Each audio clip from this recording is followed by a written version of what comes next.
It is So not vague that this movie is about her sexuality and the panda represents her sexuality.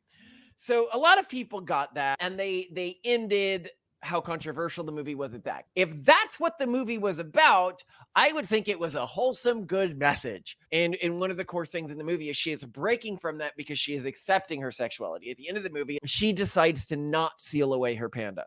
She thinks that she needs to embrace her panda and make it a part of her everyday life. And this is to represent the traditional Chinese culture's rejection of sexuality and her embracing of sexuality.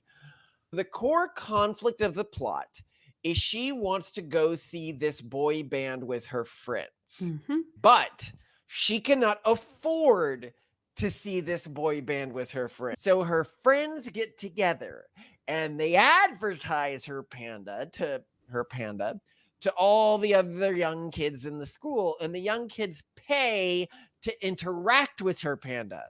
Only came to win the game, kid. But it's not that she has no scruples at all. There is one boy who is a dick, and she doesn't like this boy. And so they have this boy pay an exorbitant amount to have the panda be the main attractor at a party that he is hosting. So it's saying, one, use this new sexuality you have found to pay for your lifestyle, i.e. OnlyFans or whatever these days. Yes. If somebody is a jerk, restrict Charge their more. But if they are Pingatanya, that's where you really need to go all out with the panda. Would you like to know more? So, hello, Simone. So we are going to do an interesting video today because I really liked our Barbie video. Anyone who hasn't seen our video of Barbie being the most based movie ever made, I genuinely believe that. It is an insanely based movie. Like the point that Ken learned specifically, and I think it was an intentionally based movie, that Ken specifically learned about the patriarchy from a high school bookstore. They could have made it anything. They could have made it a regular bookstore. They could have made it TV. They chose to make it like what a conservative conspiracy theorist would make it. Like, why did they do that? But watch that if you want to see that. We're going to now talk about another video because people have been like, oh, you should talk about this one. You should talk about this one. I'm going to talk about the show Turning Red. That time where Disney accidentally made a movie promoting Epstein-like behavior. I'm going to have to keep finding euphemisms for what we're talking about here. and a movie that genuinely terrifies our sons when they don't flinch at Starship Troopers, Jurassic Park. They ran out of the room at Turning Red. Yeah, we were watching it again last night, and our son Octavian was like, I can't watch, and he runs out of the room because you know what? Female puberty is terrifying, and there's genuinely few things that are scarier. So before we go further, I need to make a confession. Turning Red, if you haven't seen it, if you watched a bunch of people being like, oh, this is a woke movie or whatever, you shouldn't watch it because wokeism. And so I don't watch movies because of wokeism. It's woke as hell, but it is a great movie. And let's just, for those who don't bother watching it, but maybe still want to watch this, the gist of it is it's about a girl who hits puberty and happens to turn into a giant raccoon when she feels sexual urges, basically. Well, a red panda, which is technically a raccoon. Okay, fine. A red panda. Yes, a red panda. I love that you mentioned the actual species name because a lot of people don't know that red pandas are actually a subspecies of raccoon. But anyway, continue. Yeah. It's not a tanuki, by the way. It's a red panda. But anyway, continue. Yes. So yeah, tanukis are super different. Come on. So basically, whenever she becomes emotionally aroused, but also sexually aroused, she turns into this panda. It turns out that it's this hereditary family trait that she sort of her female ancestral line has supernaturally inherited. That it has great power, but with great power comes great responsibility. And her traditional Chinese parents, especially her traditional Chinese mother, decides to be very, very protective of this young girl as she hits puberty and becomes a panda. But this young girl, with the help of her friends, figures out a way to master it sufficiently to get a little bit more leeway from her mother, continue going to school, do after school Okay, activities. before you don't need to give the whole plot away. We're gonna do that in our discussion, okay? Okay, okay. So you're just the plot describing here. But This is one the thing I premise. wanted to start with, which I think is really important, is a lot of people have this innate disgust or negative reaction to woke media, where Um, they see woke media and they think woke media is toxic messages and they think nothing good can come from it. And I really take a different perspective than this. I actually mm, think a lot of woke media can be both fantastic and have good messages. mhm. Now, Turning Red, I think is fantastic from an entertainment and setting perspective. For example, like it takes place in the 90s, like late 90s. If you grew up in the late 90s, it was such great nostalgia for me. The songs they have from boy bands in it, which are a major focus of the show, are just perfect. I almost wish there was a genre of like this style of boy band music that I could just go listen to tons and tons of songs of. Yeah, they have very I mean, there is from the catchy, 90s, but like, yeah. boy band songs made for the movie. Yeah, oh, and they're great. They're really good renditions, very catchy. I could watch them over and over again. But it's not just Turning Red. So, like another show, for example, what's a few others that I absolutely love that are woke? The She-Ra rework. Oh, I thought it was fantastic.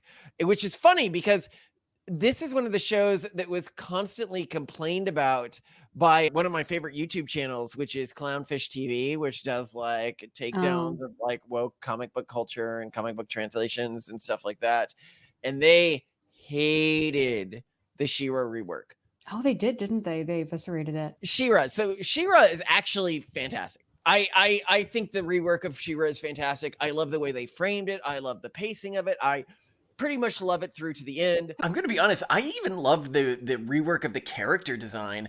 A lot of people were complaining because some of the artists for the show before it launched were like, oh, we are going to desexualize She-Ra. We are going to make an iteration of She-Ra that's going to make men mad because it's going to be such an unsexy version of She-Ra.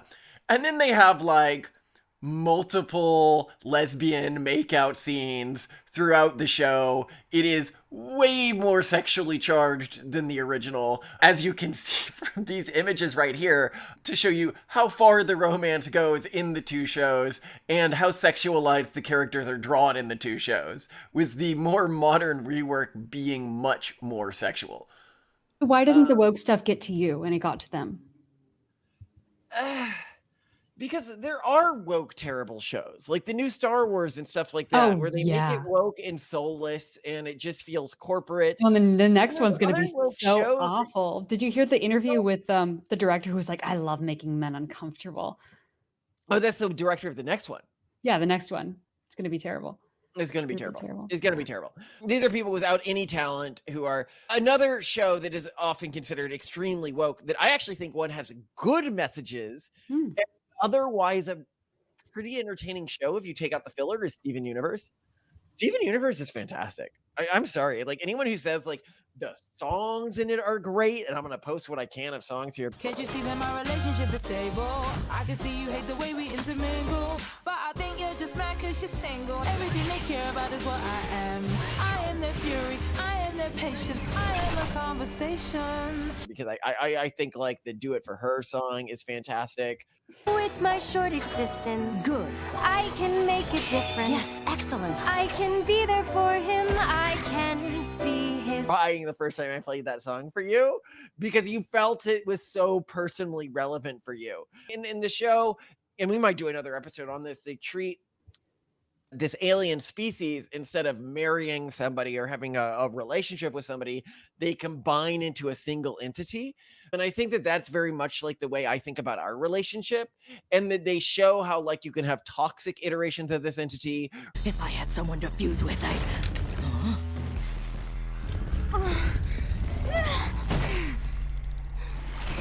Come here, brat. Aw, don't fly off so soon. Lapis! Lapis, listen. Fuse with me. What? Come on. Just say yes. Lapis, don't do it.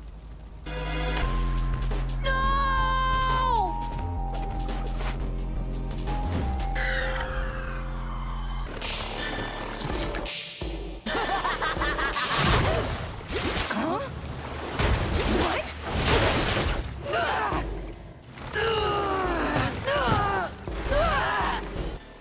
You're my prisoner, and I'm never letting you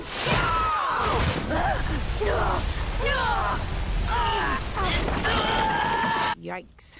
They are really bad for each other. I can't stop thinking about being fused as Malachite.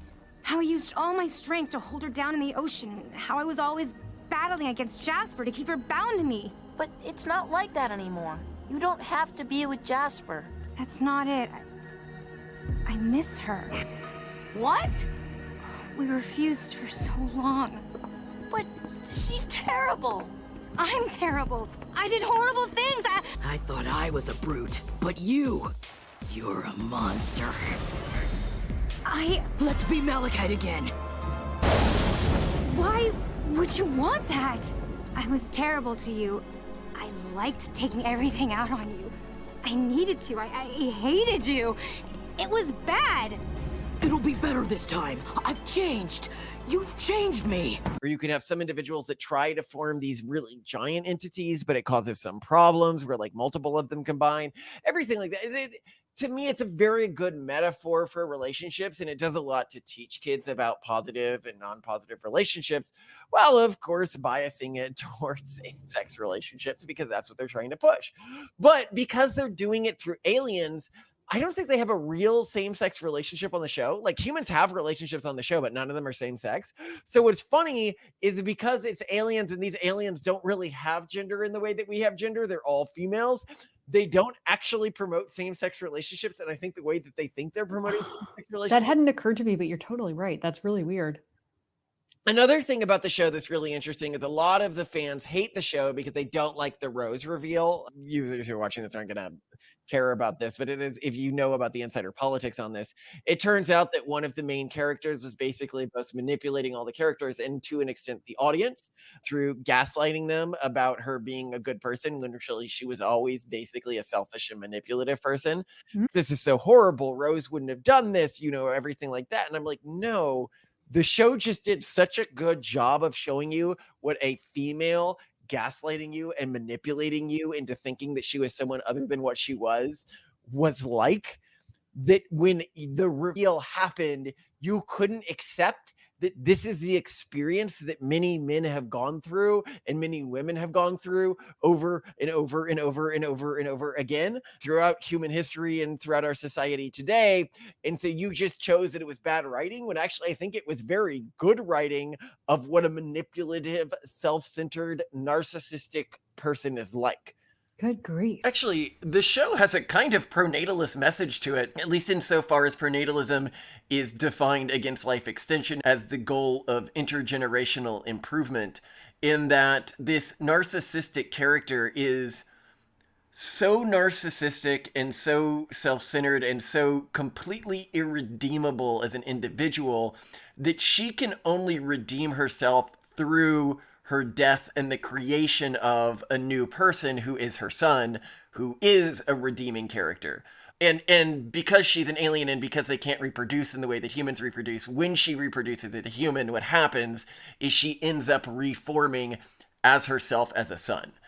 And just to give you an idea of like how bad of a person she is, she, for example, has a friend who was made to keep her happy, who she leaves for millennium to rot on a planet because she gets bored of her but lies to her and tells her that they're playing like a hide and seek game. I actually think that the reason the fan base took so much umbrage to this particular twist and began to sour on the show in general is they misunderstood what the show was about.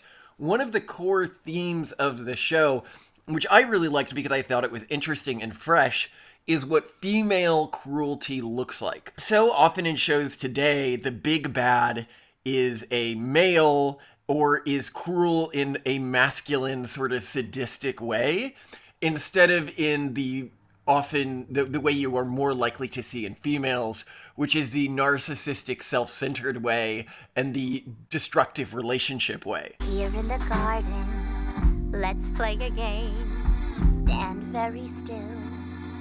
This'll be so much fun as thousands of years go by. Night after night, is this how it works? Am I doing To a panda is an analogy for her puberty. This is very well established in the show, and not just her puberty, but her sexuality. So what you learn is that the previous women in her family have learned to seal what is the analogy of their sexuality in a pendant, right? And then become good wives or good moms or whatever, right? They're Like just learn normal, these good people. female roles in society by sealing their sexuality with a dependent and having it no longer control them. Sorry, but what you also learn is that so this is the way it starts, right? You know, she's beginning to go through puberty, and it's very clear that it's a puberty. There's a number of period jokes, like her mom showing up at her school was like a tampon or something and waving it outside the window, like obviously mortifying to her. You know, so there's a number of like this is not vague. This is not our interpretation that the panda is supposed to represent her sexuality into puberty. And keep in mind, sexuality is a very important part of this movie. In the way, the core way it's represented is their desire to go see a boy band that they have regular sexual fantasies about. And one of the early scenes is of her like drawing this boy band that she has like smooching them and stuff like that. Like obviously they PG-ify it, but it is not vague. Okay, his shoulders are kind of nice. His eyes are fine.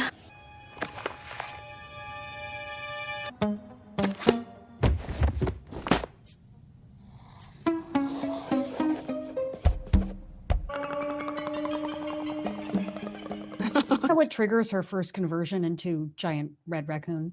Yes. Yeah, It is so- not vague that this movie is about her sexuality and the panda represents her sexuality. So a lot of people got that and they ended how controversial the movie was at that. Can you believe there's a Disney movie about periods? If that's what the movie was about, I would think it was a wholesome, good message. Yeah, it would be But that's kind of boring, but not fine. what happens in the movie. That's No. not the end of the representation of her sexuality. No, in fact, So- it's like the I almost find it kind of annoying because I'm like, you know, it would be really nice if there were like a fun, playful movie about female puberty. But this is only about one aspect of puberty, female puberty, and it's not even like I would say the most common aspect. So But hold on, which is loss of emotional control, which they haven't talked about, but also horniness. But hold on, I gotta go further. no, Malcolm, sorry, it's a lot more than that. Like for many young women, okay, for me, fine, but like many young women, it is nothing to do with discovering sexuality. It is everything to do with periods and pain and being gross and having pimples all over your face and being depressed and hating your body. And like basically the only thing that happens to the female lead in this movie is her body changes, yes, but in a way that, as we will discuss further in just a second, people actually really find quite appealing. So her Yeah, body's so- different, but it's as if she only just like grew giant tits. And that's what female puberty Like the is. South Park episode, the Baby's boobs episode. But anyway, hold on, I've got to go further with this because this is Okay. actually so. If you take the plot assumption, which is very accurate, the panda represents her sexuality.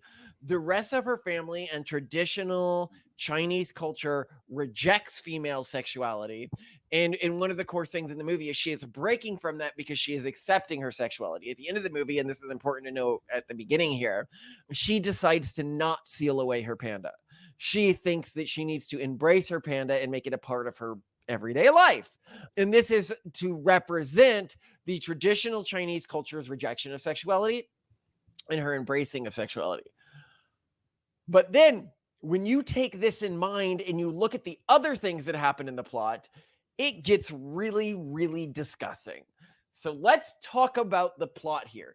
So the core conflict of the plot is she wants to go see this boy band with her friends. Mhm. But she cannot afford to see this boy band with her friends. Well, and this is after she attempted to get her parents to convince her parents that it was okay, very professionally and very openly and honestly to say, hey, mom and dad, can I go to this concert? They first said no. So then she decided she, with her friends, was going to defy all of their parents and they were going to somehow get the money themselves and sneak out and see it. Yeah, so it starts with, I'm going to defy my parents and do this thing related to my sexuality that they don't want me to do, which is very clearly this boy band thing. So how do you think she gets the money to do this? So she first is she has learned that all of the young girls at the school, all the young boys at the school, so sharing pics of her as a panda, pictures of her in panda form, i.e. her sexuality, have a strong desire to engage, to rub the soft fur, to hug, to take pictures with, to share as a status symbol within their local high school, her sexuality. So her friends get together and they advertise her panda to all the other young kids in the school, and the young kids pay to interact with her panda. But it's not that she has no scruples at all. There is one boy who is a dick, and she doesn't like this boy.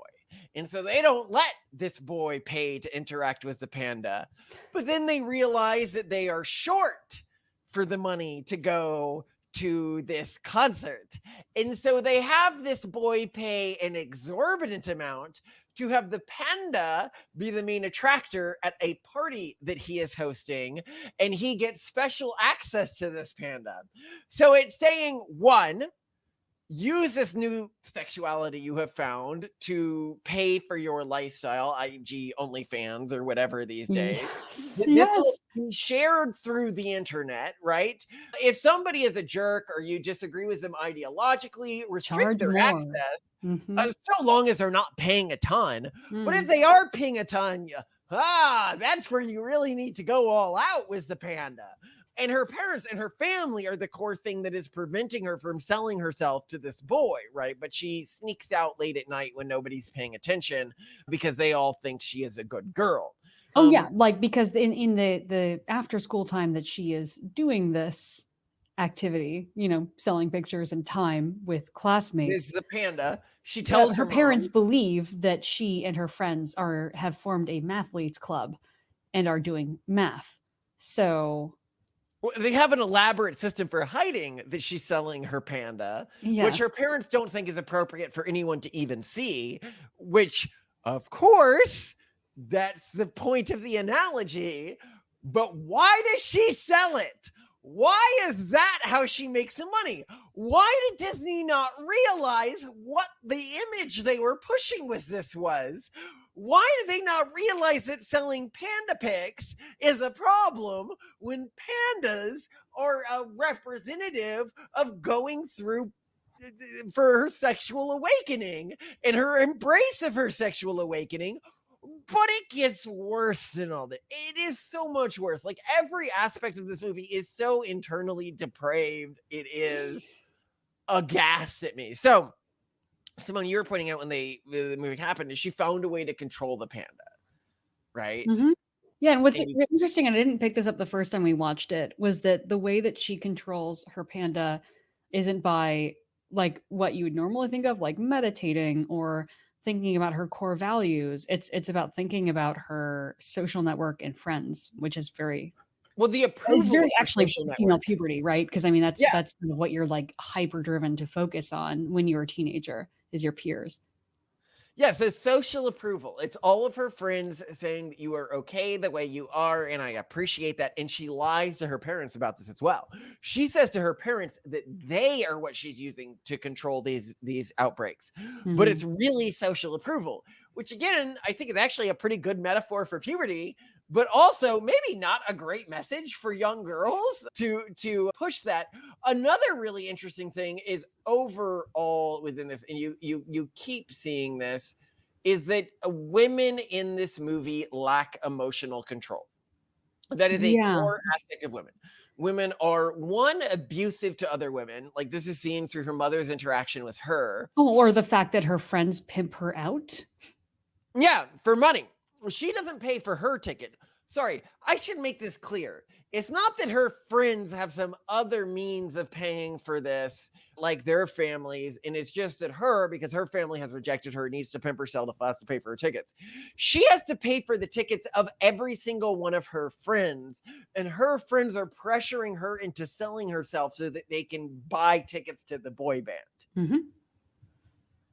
Right. So her friends are toxic in that way. Her mother is way overprotective. I mean, her mother arguably is one of the reasons why she's doing all this in the first place. When she pitched the idea of just going to the boy band concert to her parents, originally her father was like, why not let her go? Like, this seems fine. This is a very well reasoned argument. You know, it's music, whatever. And her mother And the was the one mother who was decided. basically abusive to the father. Like, she scolded him, she was cruel, completely unnecessarily. The father throughout this is a paragon of what I would say fatherly masculinity is. Like, Yeah. actually a very good masculine role model for people who are in this world of child masculinity, which is Andrew Tate masculinity, which is not Mhm. the masculinity of a man who's in a married long-term relationship.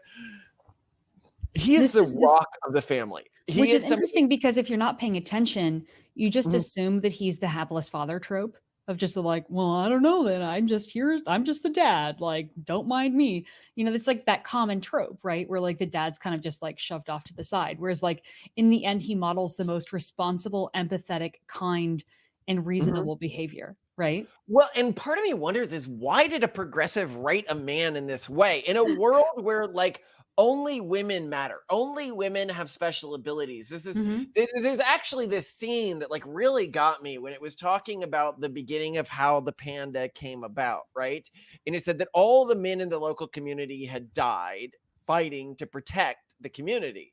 And after that, it was a mom and her daughters, and she needed to find out how to protect her daughters. And so then she started praying, and then she got the panda powers. And I'm like, why didn't she get the panda powers before all the men in the community died? Did every, like, is that how disposable men are in your viewpoint, that you just let in this fake story that you made up? And you could have framed it any way you want. She could have saved her entire community. She could have had male and female children. No, she only had female children, and all the men had already died trying to protect her before she decided to pray for these panda powers.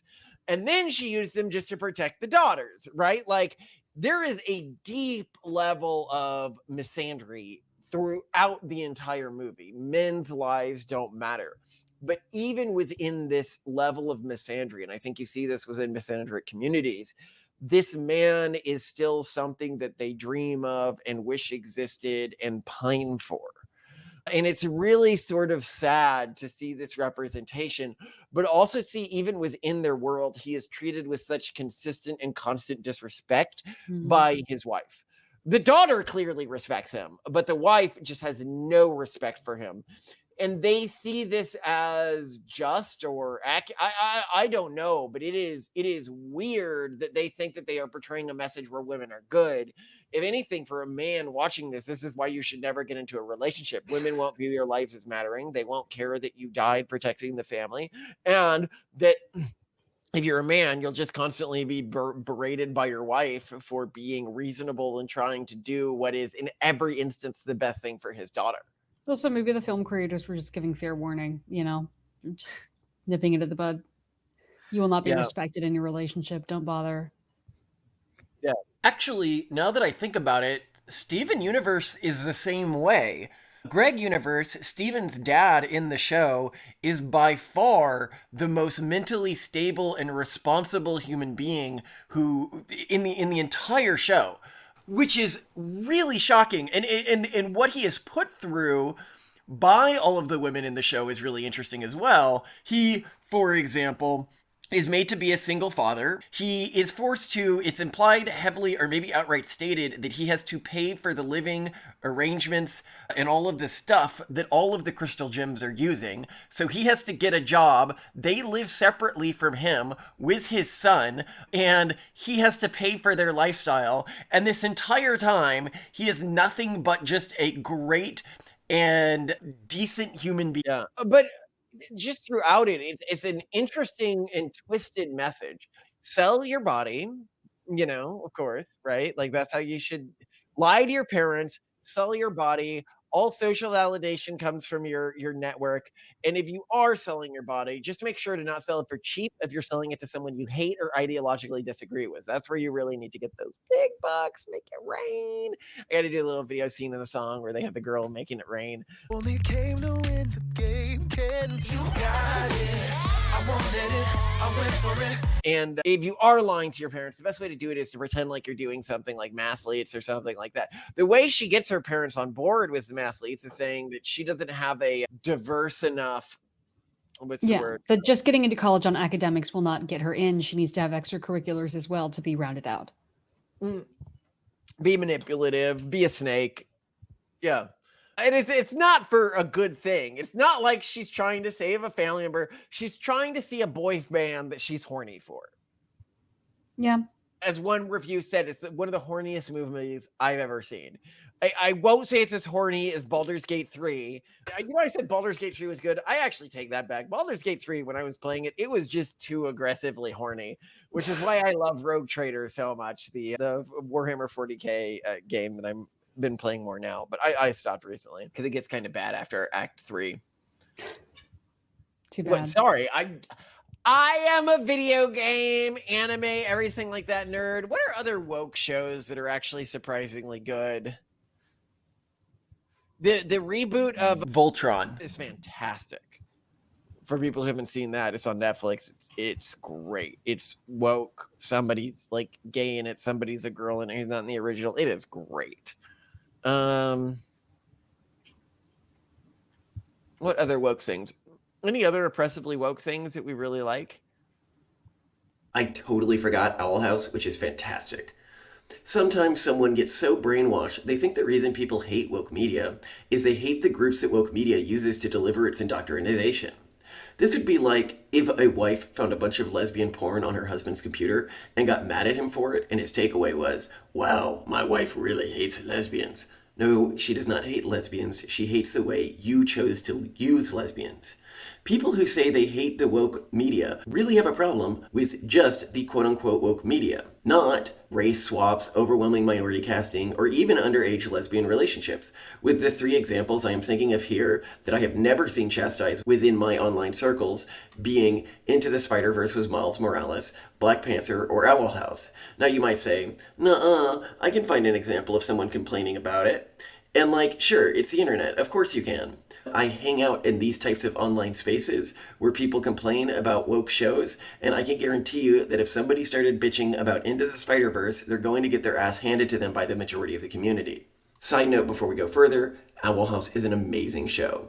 Yes, it has an underage lesbian relationship in it as a major plot point, but that is not some effort to include seditious agenda. It is just because the individuals creating the show are so immersed in that culture, I do not think they could authentically write anything else. Which is a shame, because to my understanding, the studio, Disney, ended up shutting down the show early as a result, even though I saw no significant blowback against it online when contrasted with things like the Kathleen Kennedy projects, which are the bad, soulless advertisements for the urban monoculture kind of woke that people actually hate, which keep getting greenlit. If you think the majority of people who complain about wokeness in media actually have any animosity towards minorities or the LGBT community, you have either been manipulated or simply refused to actually engage with these groups as human beings. There is a reason the urban monoculture makes a point of shunning anyone who is caught publicly talking to the quote-unquote enemy. Because if they did, people might actually realize the groups that they are dehumanizing as deplorable rednecks are real humans, whose base is often more socially and economically vulnerable than the other base, and who have real grievances, and most importantly, whose actual demands are sensible and measured. They hide this from you by only showing you the most egregious of what that group is saying and then shunning anyone who is seen talking to that group, so long as they can find one extra naughty tweet the person made, which of course you're going to find with pretty much anyone in this group because they do not engage online like they have Gestapo thought police living over their shoulders. To use an analogy we've used before, to think of those complaining about wokeness being inserted into media to spread the urban monoculture as having an actual beef with minorities or the LGBT community is a bit like a Gazan thinking Israelis have an actual beef with people in hospitals. If you don't get what I mean here, think about the quote tied to the new Star Wars being produced. I love to make men uncomfortable with my work. Now this shows that she wants to make the work actively antagonistic to quote-unquote men, by which of course she means men who have a right-leaning perspective. Now, if she decides to put a chick in it and make her name it gay! Put a diverse woman in it, make it gay! But Mrs. Kennedy, Bambi's a baby deer. Fuck baby deer, put a chick in it, make her gay! Linguine and clam sauce. Excuse me. I believe I asked you to put a chick in this and make her gay. Yes, the chef was a little confused what you meant by that. It means put a chick in the linguine and make her fucking gay! And I want it lame! Men within that demographic group are going to come off as sounding like they are mad at gay people when nothing of the sort is true. They are mad that somebody used gay people in an attempt to hurt them through meddling with a work that they personally identified with and that meant a lot to their personal self-narrative, maybe because it was important to them growing up or something like that. I mean, I think a lot of media has become woke, and depending on what it is, like just woke in terms of like how it's cast and the types of roles. And is Gravity Falls woke?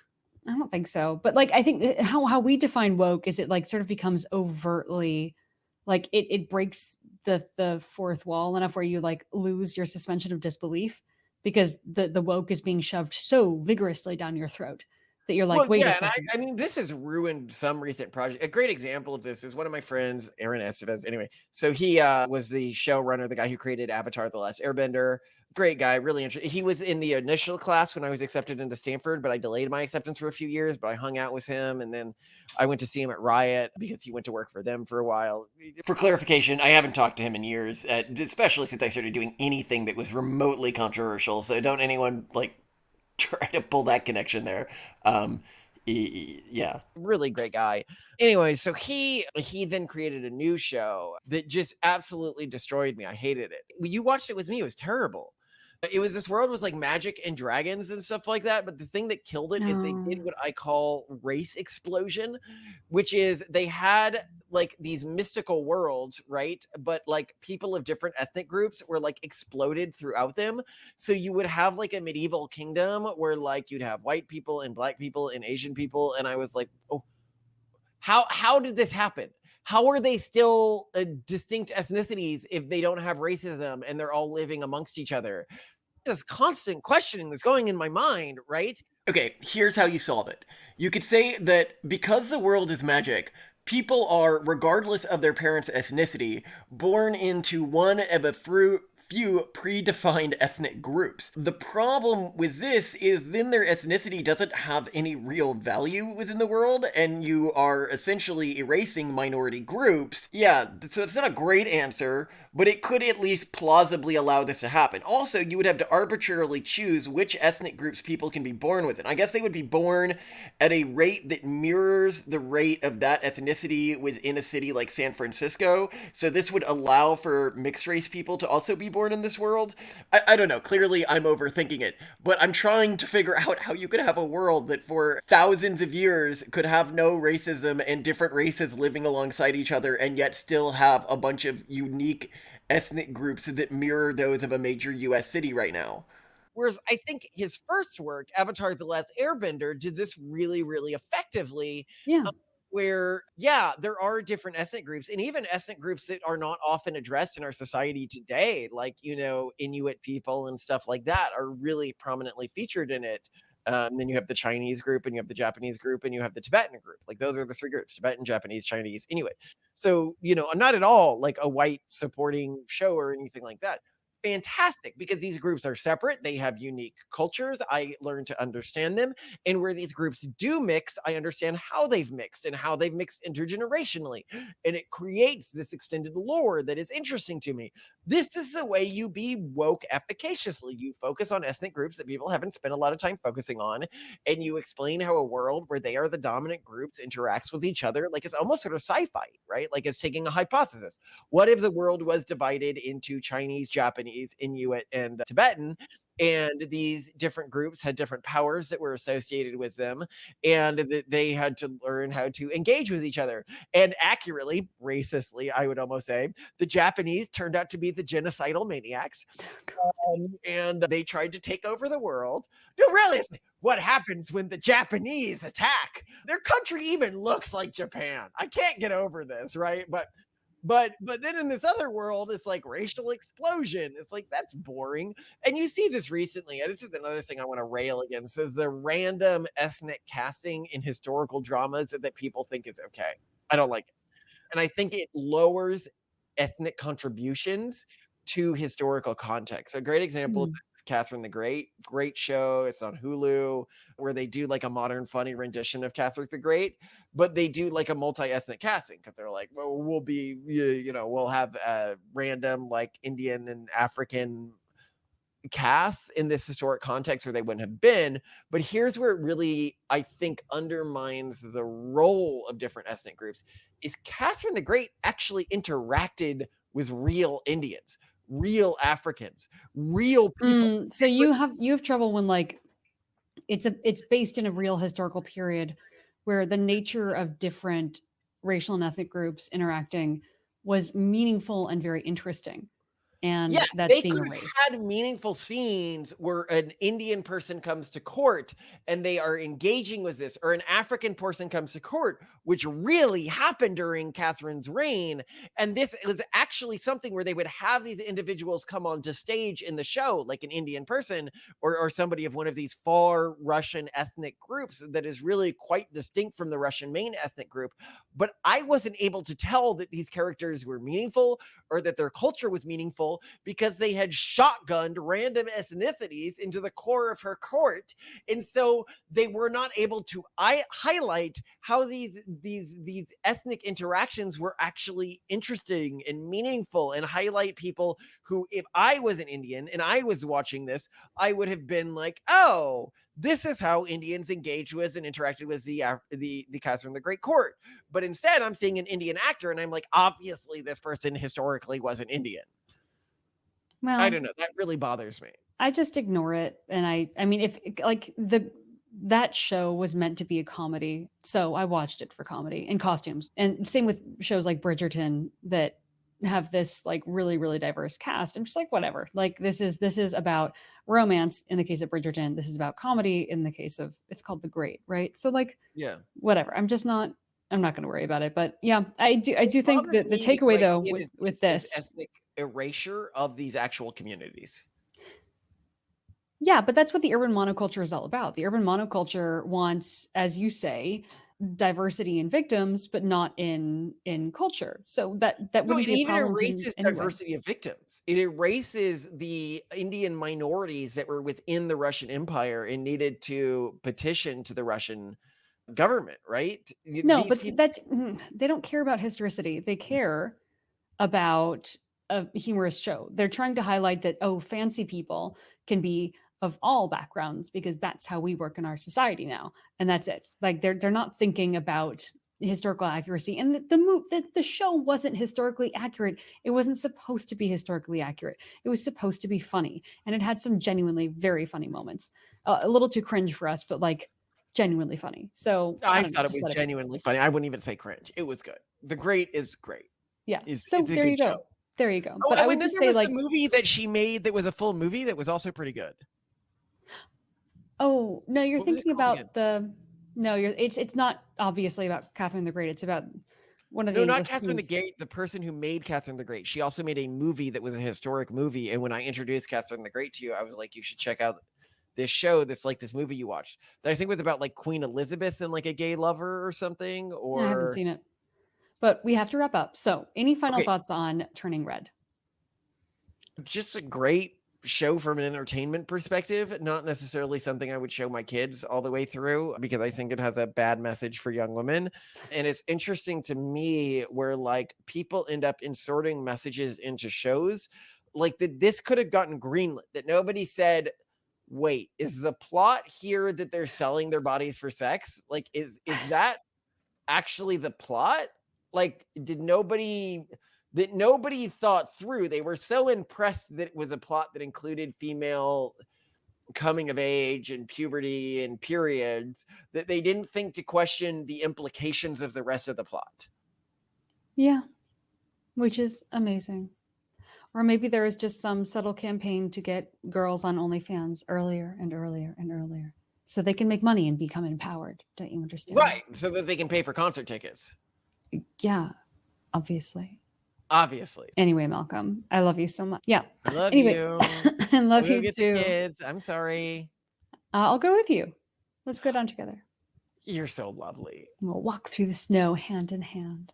Oh no! So Romantic. I'm looking forward to it. Let's do it.